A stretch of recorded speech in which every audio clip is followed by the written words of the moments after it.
Hello everybody, my name is Zeke. Welcome to my channel. In today's video, I'm going to be talking about some fall book recommendations. Now, I put out like a summer book recommendation video at the end of August, which is kind of late, and I was a little disappointed by that because I feel like you kind of want summer recommendations at the start of summer so you can kind of know what's going on and have summer books to read during the summer, not at the end of summer. So for this fall video, I want to get it out earlier so it makes a little more sense time-wise. So I picked out a few books of a variety of genres, very different books in a lot of ways that are united by this feeling I have about them that really screams fall in some way.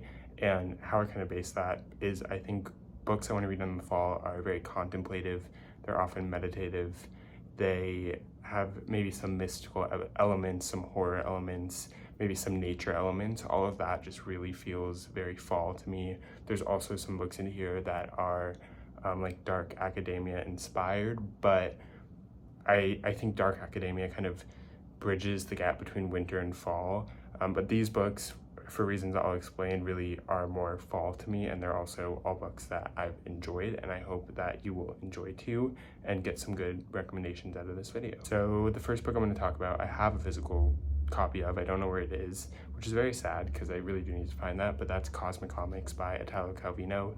This is a book that is a collection of short stories, but it's really more than that. They're all linked by this unifying theme of the stories of the universe, and so each individual story starts with a little paragraph about some like actual scientific concept about the universe. From these opening concepts we're introduced to, the author takes us in really adventurous directions, in really quirky directions. My favorite story is the first one, which is about a time when the moon was so close to the earth that people would row out to the middle of the ocean. They would put up a ladder and they would climb up to the moon to collect like some moon milk from the surface and bring it back down. And it's a whole story about that, and then when the moon starts moving away.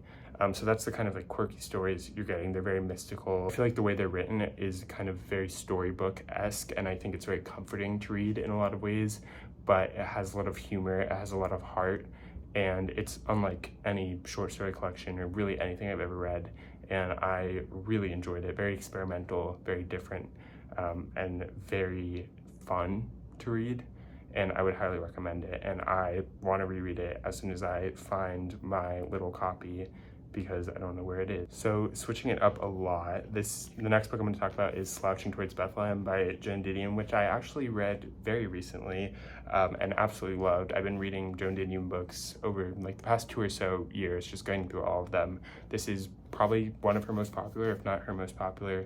This is her first essay collection. And so I guess we're continuing on the theme with collections of short work, but this is very different from Cosmic Comics.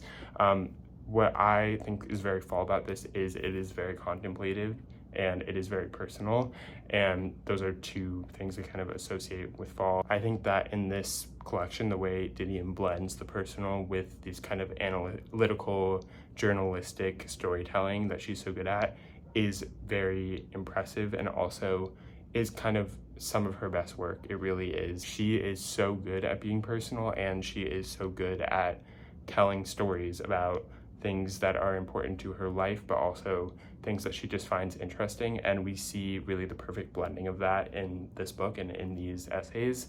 Especially, I think there are 3 parts to this book, and the last 2 parts, we get the most personal stories out of the whole collection, and I think they're just breathtaking, just learning about her life, seeing her reflect on many, many, many experiences she's had and many aspects of her personhood and family and where she's been in life. And I think it's just really impressive to see her able to reflect on these experiences with such grace and such kind of observant power. She's very self-aware in a lot of ways, and she's very aware of everything that's going on around her, and she's able to kind of pull meaning out of that in a very contemplative way, which is what I love so much about this book. The writing feels very, very personal, and I feel like you just learn so much about her just through how she writes about these experiences, and I love it so much, and I think it's a really good book for the fall. Switching it up a lot again, the next book I'm going to talk about is The Rules of Attraction. This is a book that takes place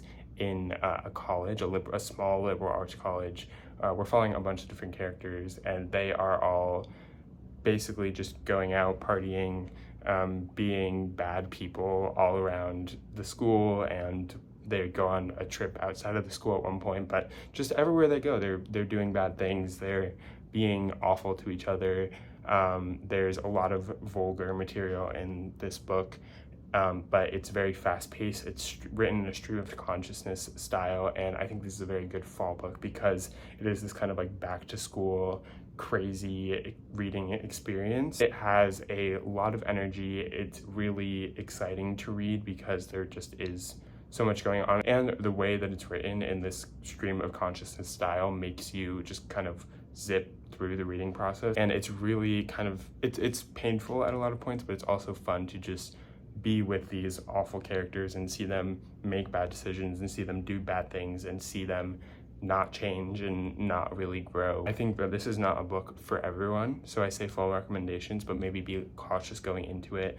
Look up maybe some trigger warnings, whatever, but I do think that it's a very exciting book to read in fall, and that kind of school setting really reminds me of the fall spirit of things. But this is definitely a cautious recommendation, but if you do read it, I'd be curious if you enjoy it, because I think it's very divisive, and I can see people either really loving it or really hating it, and I enjoyed it a lot. I didn't love it, but I enjoyed it a lot. Okay, now we're gonna get into some more like horror speculative-esque books. I don't read any really like full-on horror books, but I read a lot of books that have like horror elements, and so this first book I'm gonna recommend is actually semi-recent, and that's Monstrilio by Gerardo Samano Cordova, and it's in this beautiful hardcover edition that you can see. At the start of this book, a woman loses her child passes away, and she cuts out a piece of his lung, and then over the course of the book, that lung grows into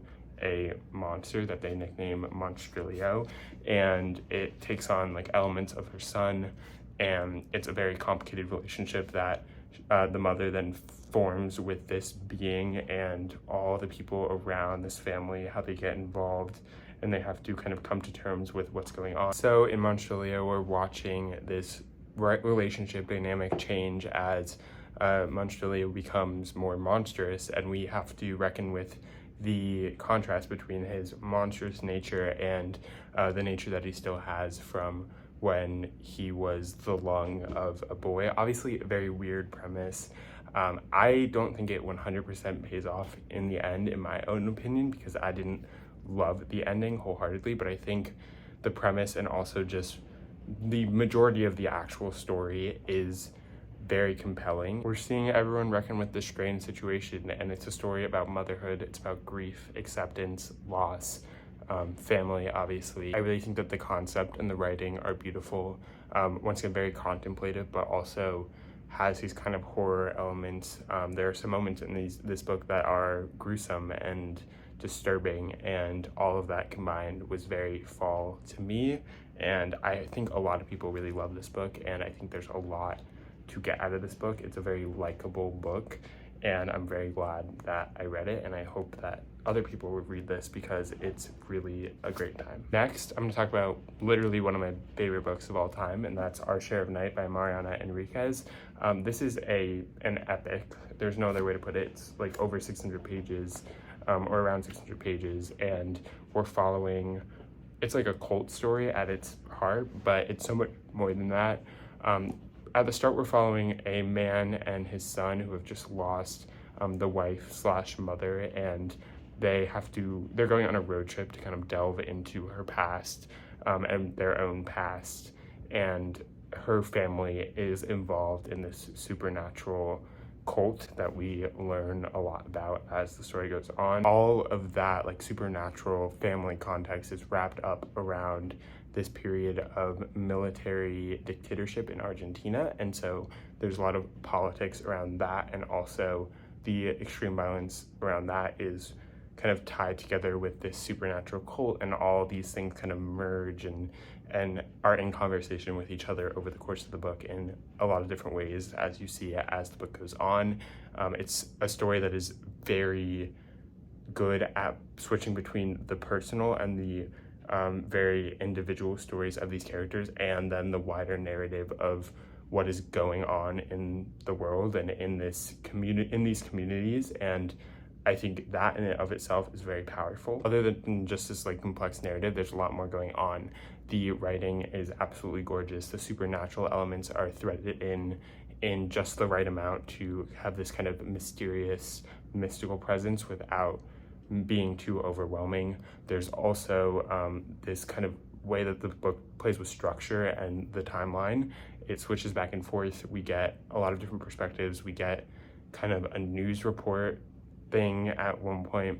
So obviously a lot going on, but I really just think the atmosphere in this book really screams this like horror tinged, violent fall feeling for me. I feel like that horror feeling mixed with the very contemplative nature of this book and these mystical elements really combine to make it feel very fall to me. And I also just think whatever season it is, I want more people to read this book because it's incredible. And so I did not hesitate to add it to this list, and I really think you should read it. Okay, the last book I'm going to talk about is The Idiot by Elif Batuman. I actually read this quite a few years ago, but there's also the second book called Either Or, which kind of follows the same story and character that I read also like 2 years ago at this point, but more recently, so that I can talk about it and still kind of know what I'm talking about. I actually, when I first read The Idiot, didn't love it, but after I read the second book, I did absolutely love it. And then in the context of that, loved the first book even more. I think when I read the first book, I just was not in the right place to be reading that book. But I really want to reread this, and so I thought I'd also add it to this list. In this book, we're following a young college student who has just arrived at college. She's struggling a lot to fit in, and her social life is very complicated, but while she's struggling to fit in at school and kind of adjust to this new life, she meets a man who's a few years older than her, also at school. They're at Harvard, and they have a very complicated relationship that shifts and changes over the course of the two books. The first book is kind of split in half the book we're at the school and half the book they kind of go on a trip. This is a very fall book because first of all, it is this kind of back to school narrative, but also it is very contemplative. It is very focused on these characters, especially the main character. It's a character study of her. It's very sad. There's a lot of melancholy energy throughout, but also the writing is very beautiful. And the story of this character is very beautiful and well thought out and feels very relatable to a lot of people.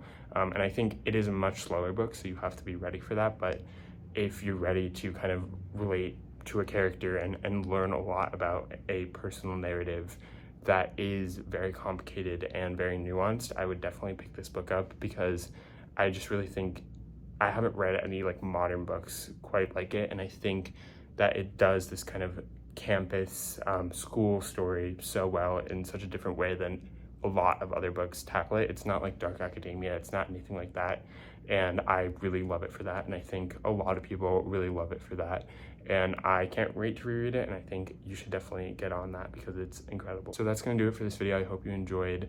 I hope you choose to pick up some of these books. If you do, please let me know if any of them work for you. If you have any other recommendations that you think I should maybe look at this fall. If you enjoyed this video, please feel free to like, comment, and subscribe if you want, and I will see you in the next one.